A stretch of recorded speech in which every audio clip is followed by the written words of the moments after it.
Conocerán la verdad y la verdad los hará libre. El día de hoy presentan estudios bíblicos a través de la Biblia, un análisis contextualizado, exegético y hermenéutico de la Biblia, desde Génesis hasta Apocalipsis, capítulo por capítulo, versículo por versículo, estudiaremos la Biblia para crecer en el conocimiento de la palabra de Dios. Estos estudios fueron diseñados por el teólogo erudito John Berno Magui y fueron narrados por el pastor Samuel Montoya. Acompáñenos en este interesantísimo recorrido bíblico a través de la Biblia. Los dejo con el estudio del día de hoy. Llegamos ahora al capítulo 9. Amén.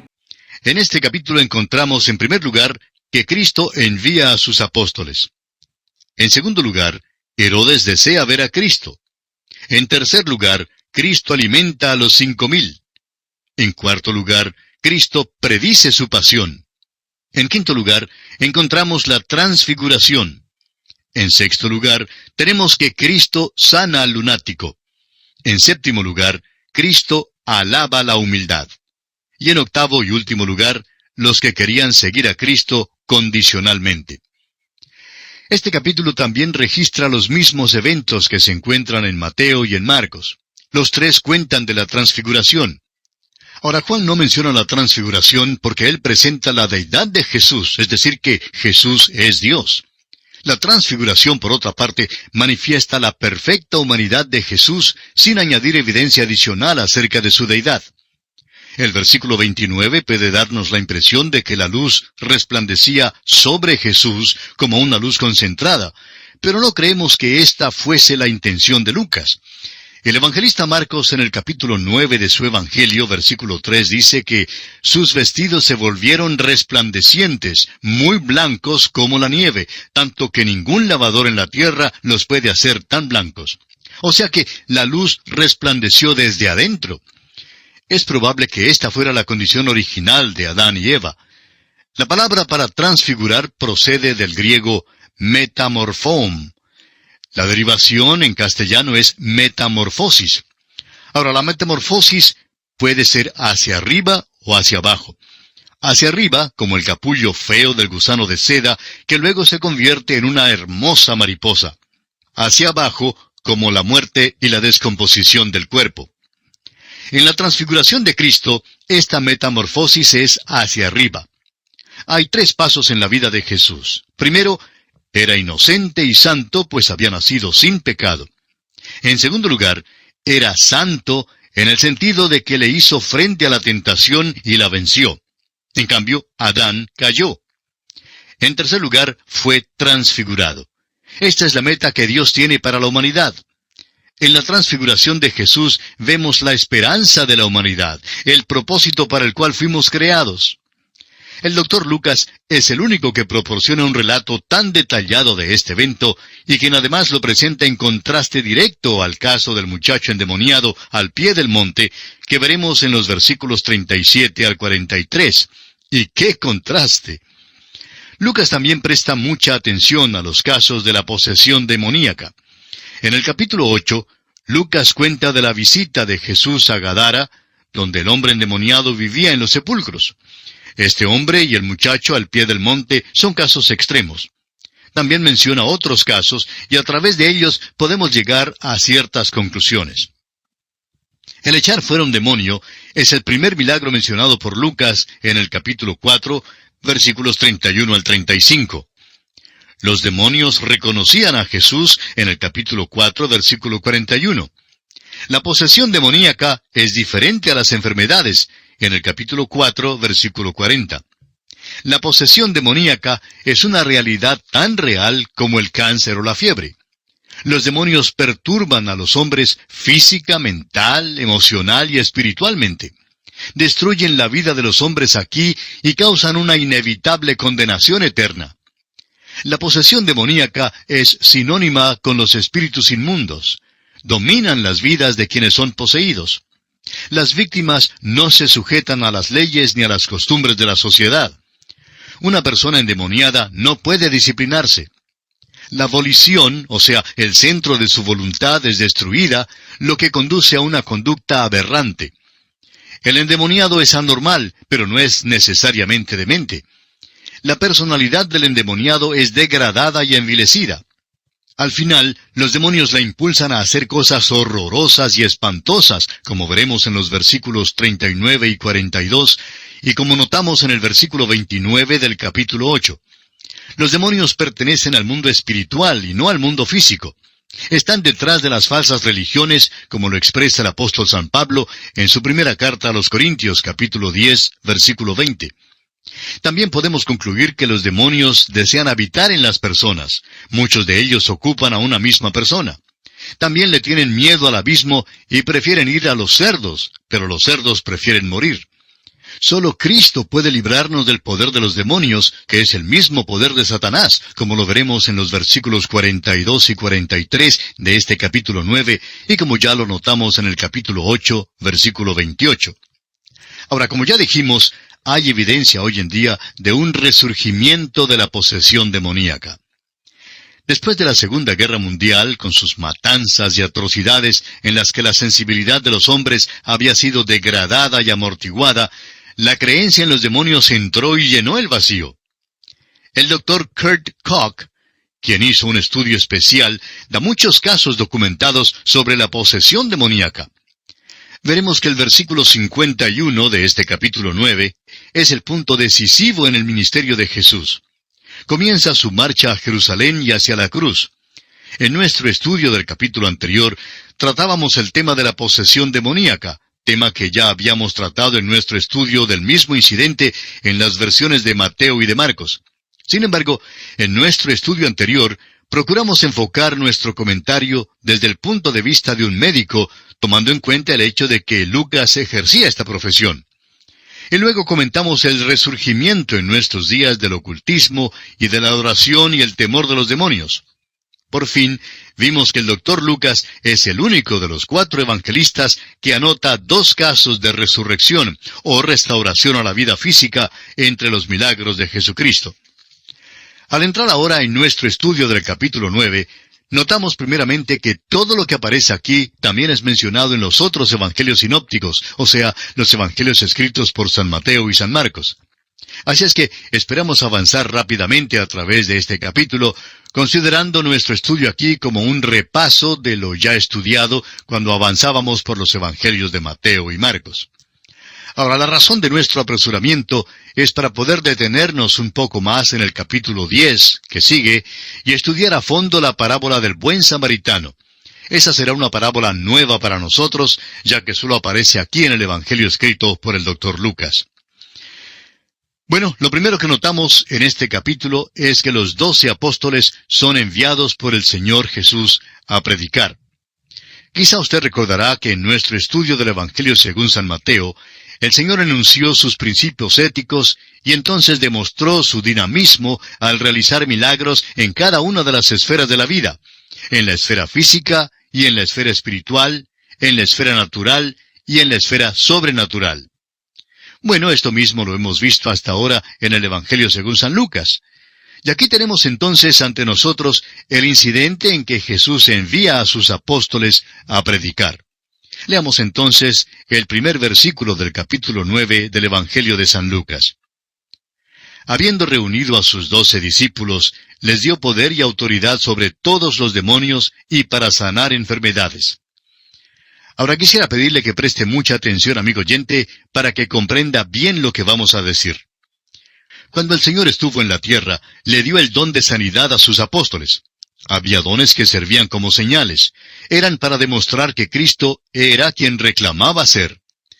Cuando la iglesia principió no había escrituras, y la señal de que uno era un apóstol era el hecho de que tenía estos dones para realizar portentos y milagros. Pedro podía sanar a los enfermos y levantar a los muertos. A Pablo también le fue posible sanar a los enfermos y levantar a los muertos. Ahora, ¿se ha encontrado usted alguna vez con alguno de los llamados sanadores de fe que haya levantado a algún muerto? Si es que usted oye hablar de alguno, por favor, infórmenoslo. Hemos oído de algunos que alegan hacerlo, pero nunca hemos visto una demostración. Jesús, pues, envió a sus discípulos a predicar el reino de Dios y a sanar a los enfermos. Notemos que esto ocurrió antes de que Jesucristo muriera en la cruz. Hoy en día, lo más importante no es la sanidad. Aunque Pablo tenía el don de sanidad, hacia el fin de su ministerio al parecer no ejerció ese don de ninguna manera. Hasta leemos que le mandó a Timoteo beber un poco de vino por causa de su estómago en su primera carta a Timoteo, capítulo 5, versículo 23. Pablo mismo tenía un aguijón en la carne y le pidió a Dios que se lo quitara, pero Dios no se lo quitó. Al parecer, ese era un don que aún antes de que los apóstoles salieran de la escena, cuando el canon de las Escrituras quedó completo, el don de la sanidad quedó a un lado. La autoridad pasó de una persona a las páginas de las Escrituras, a la palabra de Dios. Bueno, amigo oyente, lamentablemente nuestro tiempo se ha agotado, así es que tenemos que detenernos, pero continuaremos Dios mediante en nuestro próximo programa. Es nuestra oración que Dios le bendiga en gran manera. Continuamos hoy, amigo oyente, viajando por el Evangelio según San Lucas. En nuestro programa anterior comenzamos nuestro estudio de este capítulo 9, de este tercer Evangelio, y decíamos que Jesús había enviado a sus discípulos a predicar el reino de Dios y a sanar a los enfermos. Ahora notemos que esto ocurrió antes de que Jesucristo muriera en la cruz. Hoy en día, amigo oyente, lo más importante no es la sanidad. Aunque Pablo tenía el don de sanidad, hacia el fin de su ministerio, al parecer, él no lo ejerció de ninguna manera. Hasta leemos que le mandó a Timoteo a beber un poco de vino por causa de su estómago, según lo vemos en su primera carta a Timoteo, capítulo 5, versículo 23. Pablo mismo tenía un aguijón en la carne y le pidió a Dios que se lo quitara, pero Dios no se lo quitó. Al parecer, ese era un don que aún antes de que los apóstoles salieran de la escena, cuando el canon de las Escrituras quedó completo, el don de la sanidad quedó a un lado. La autoridad pasó de una persona a las páginas de la Escritura, a la palabra de Dios. Hacia el fin de su vida, Juan escribió en su segunda carta universal, versículo 10, «Si alguno viene a vosotros y no trae esta doctrina, no lo recibáis en casa ni le digáis bienvenido». Y esto aun si tal persona pudiese bajar fuego del cielo. También el apóstol Pablo dijo en su carta a los Gálatas, capítulo 1, versículo 8, «Mas si aun nosotros, o un ángel del cielo, os anunciare otro evangelio diferente del que os hemos anunciado, sea anatema». Ahora, la palabra anatema significa condenado, maldito.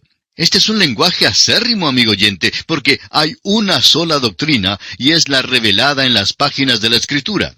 Ahora notemos lo que dice el doctor Lucas en los versículos 2 y 3 de este capítulo 9 de Lucas.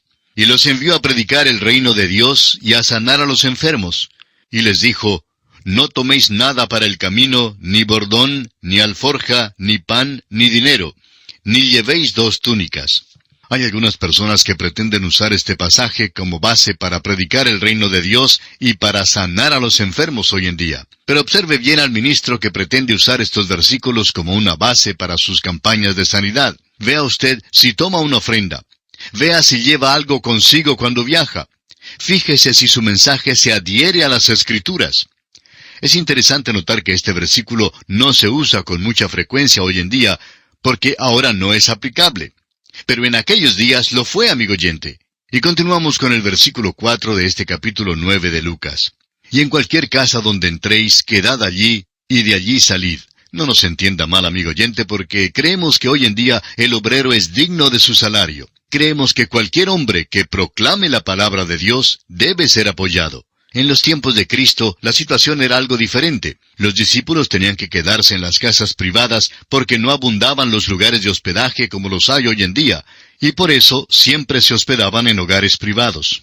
Leamos ahora el versículo 5. «Y donde quiera que no os recibieren, salid de aquella ciudad, y sacudid el polvo de vuestros pies en testimonio contra ellos». Y vemos que cumplieron este mandato del Señor, según lo leemos en el versículo 6, que dice, «Y saliendo, pasaban por todas las aldeas, anunciando el Evangelio y sanando por todas partes». Luego sucedió una cosa muy extraña. Leamos los versículos 7 al 11 de este capítulo 9 de Lucas. «Herodes el tetrarca oyó de todas las cosas que hacía Jesús, y estaba perplejo, porque decían algunos, Juan ha resucitado de los muertos. Otros, Elías ha aparecido. Y otros, algún profeta de los antiguos ha resucitado. Y dijo Herodes, a Juan yo le hice decapitar.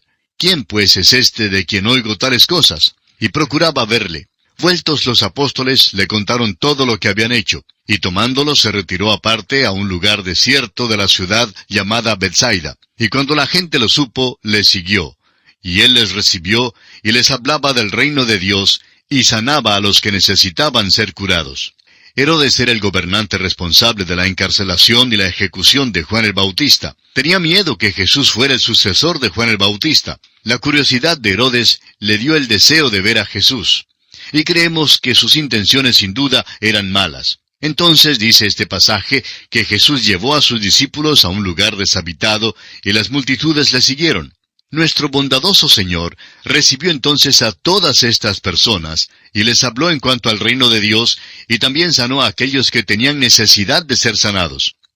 Usted recordará que ya en estudios anteriores habíamos hecho la distinción entre el reino de los cielos y el reino de Dios. El reino de los cielos es parte del reino de Dios, pero no es sinónimo. El reino de los cielos se refiere al reinado o autoridad de los cielos sobre la tierra. El reino de Dios lo incluye todo, no solo esta tierra, sino también toda la creación de Dios. Ahora los versículos 12 al 17 nos presentan otro aspecto importante. Jesús alimenta a 5,000. Tanto Mateo como Marcos y Juan relatan este incidente que ya hemos estudiado antes. Por eso solo haremos un breve resumen. Una gran multitud había seguido a Jesús y a sus discípulos. Jesús tuvo compasión de la multitud. Eran como ovejas y él era el pastor. Suplió sus necesidades espirituales por medio de sus enseñanzas, y luego suplió sus necesidades físicas al darles de comer. Los discípulos estaban turbados a causa de la situación crítica que los confrontaba. Se requería un milagro para poder alimentar a una multitud tan grande y tan hambrienta, pues estaban muy lejos de la fuente de cualquier abastecimiento.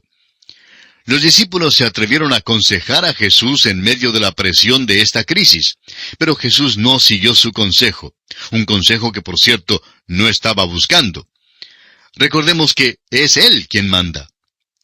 El Señor entonces mandó a los discípulos a hacer lo imposible. Y tuvieron que aprender, como nosotros también debemos aprender, que Él siempre manda a hacer lo imposible. La razón es obvia, es Él quien hará el trabajo. Vemos pues que tomó lo que tenían. Había solamente 5 panes y 2 pescados para 5,000 hombres, además de las mujeres y los niños.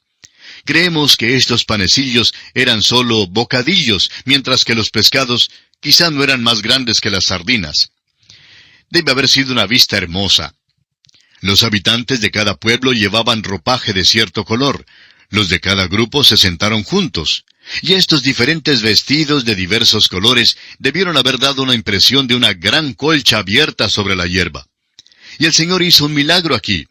El Creador, el que hizo los peces en el principio, y causó que el grano se multiplicara en el campo, ahora, por la palabra de Dios, crea alimento para toda la multitud. Quizá esta era la primera vez que muchos de ellos quedaban satisfechos plenamente. Todos tuvieron suficiente para comer. Amigo oyente, es que Dios siempre provee de sobra. Llegamos ahora al pasaje en el cual Pedro confiesa que Jesús es el Mesías, y en el cual Jesús anuncia su muerte y resurrección. Leamos los versículos 18 al 22 de este capítulo 9 de San Lucas. Aconteció que mientras Jesús oraba aparte, estaban con él los discípulos, y les preguntó diciendo, ¿quién dice la gente que soy yo? Ellos respondieron, unos Juan el Bautista, otros Elías, y otros que algún profeta de los antiguos ha resucitado. Él les dijo, ¿y vosotros, quién decís que soy? Entonces, respondiendo Pedro dijo, el Cristo de Dios. Pero él les mandó que a nadie dijesen esto, encargándoselo rigurosamente y diciendo, es necesario que el Hijo del Hombre padezca muchas cosas y sea desechado por los ancianos, por los principales sacerdotes y por los escribas, y que sea muerto y resucite al tercer día. Notemos que la frase, el Cristo de Dios, significa el Mesías prometido por Dios. Luego, en el versículo 22, vemos que el Señor Jesús informa sobre su muerte y resurrección. Y esta no es la única ocasión en que lo hace, pues son repetidas las ocasiones en que habla en cuanto a esto. Jesús no reveló su persona aparte de su obra de redención. Nuestra salvación depende de quién es Jesús y qué fue lo que hizo. Negar el valor de la muerte de Cristo es algo de origen satánico. Y ahora, amigo oyente, si usted tiene su Biblia, como le sugerimos al comienzo del programa, quisiéramos dirigir su atención al versículo 27, porque llegamos aquí a lo que conocemos como la transfiguración. Al tratar de la transfiguración, el Dr. Lucas añade algo que los otros escritores de los Evangelios omiten. Veamos pues el versículo 27. Pero os digo en verdad que hay algunos de los que están aquí que no gustarán la muerte hasta que vean el reino de Dios. Es interesante notar que aquí Simón Pedro nos interpreta este versículo. Él dijo en sus escritos que vio el reino. Ahora, ¿dónde lo vio? Pedro dice que estuvo con el Señor en el Monte Santo y que fue testigo presencial. Pedro dice todo esto en su segunda carta, capítulo 1, versículos 16 al 18, donde leemos: porque no os hemos dado a conocer el poder y la venida de nuestro Señor Jesucristo siguiendo fábulas artificiosas, sino como habiendo visto con nuestros propios ojos su majestad.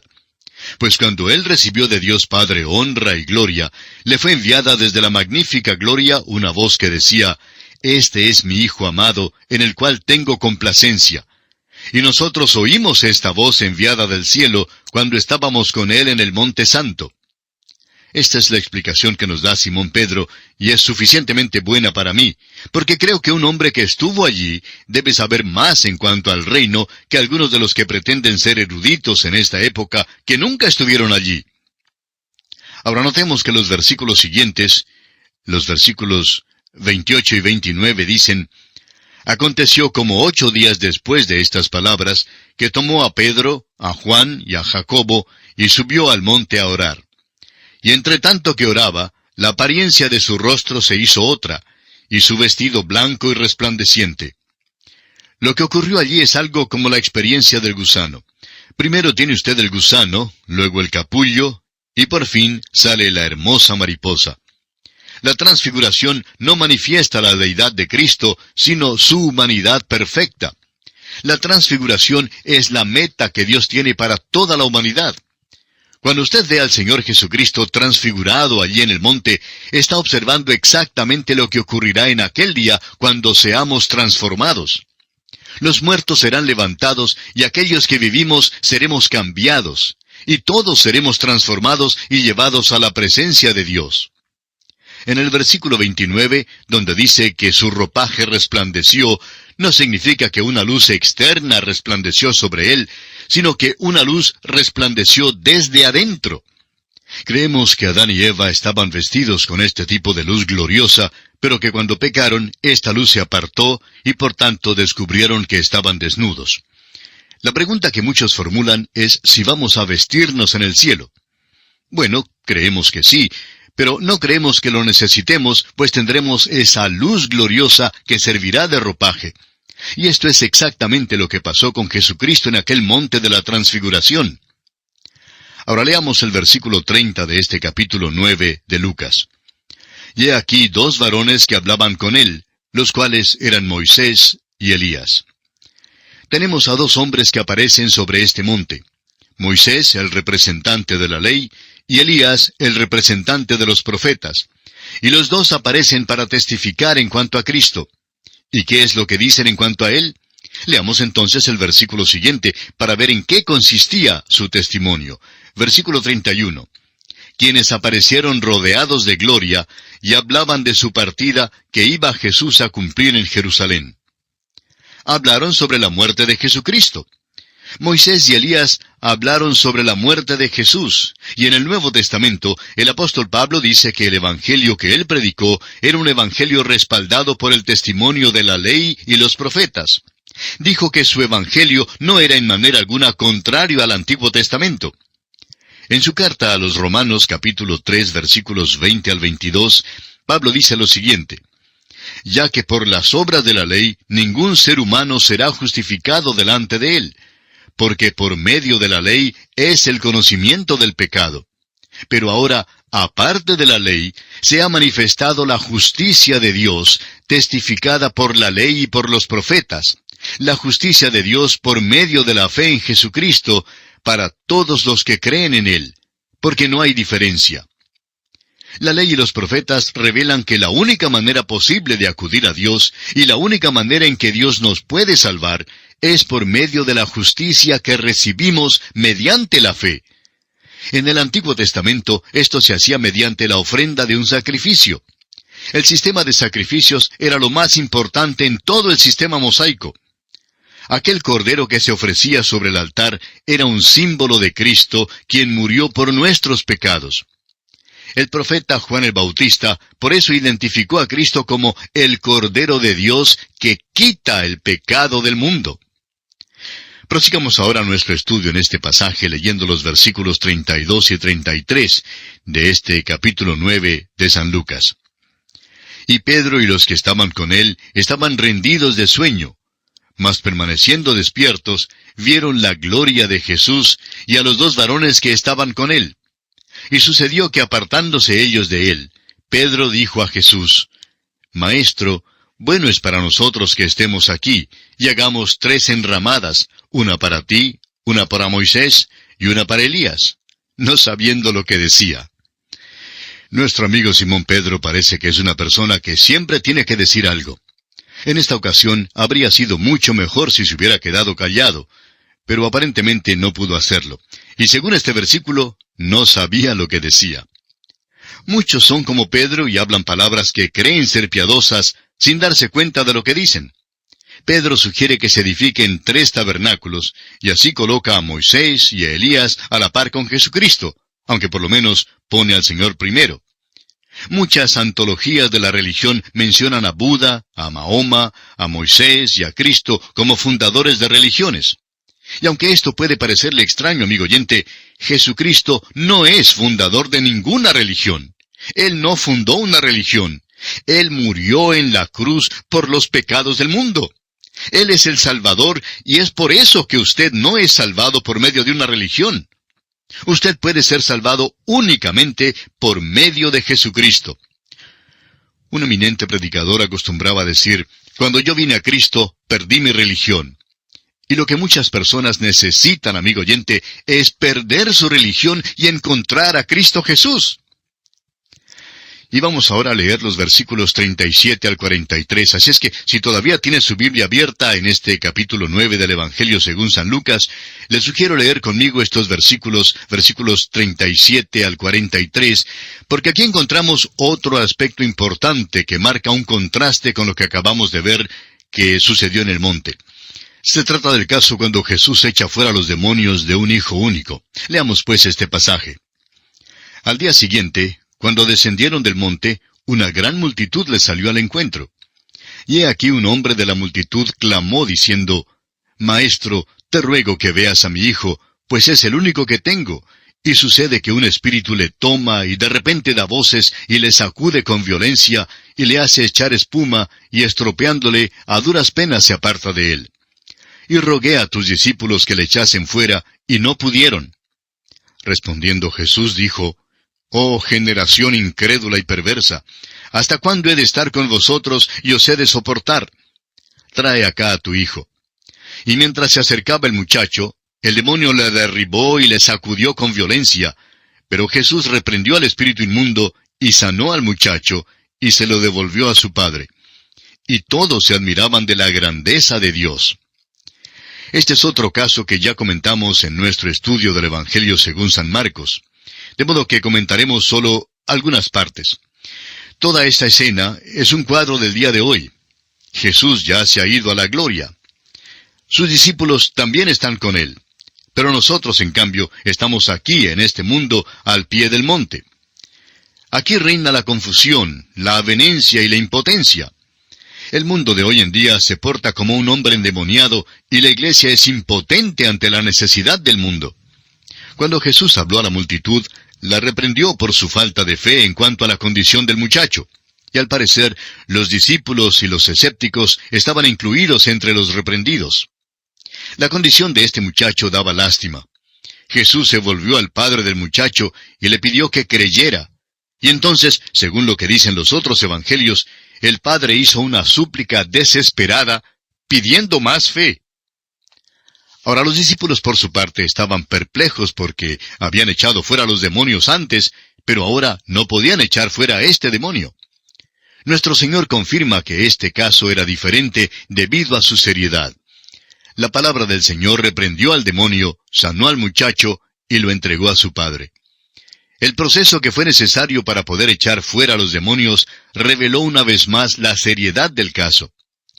El relato de este muchacho endemoniado también aparece en el Evangelio según San Mateo, capítulo 17, versículos 14 al 21, y en el Evangelio según San Marcos, capítulo 9, versículos 14 al 29. Bien, amigo oyente, vemos que nuestro tiempo ya se ha agotado, así es que vamos a detenernos aquí por esta ocasión.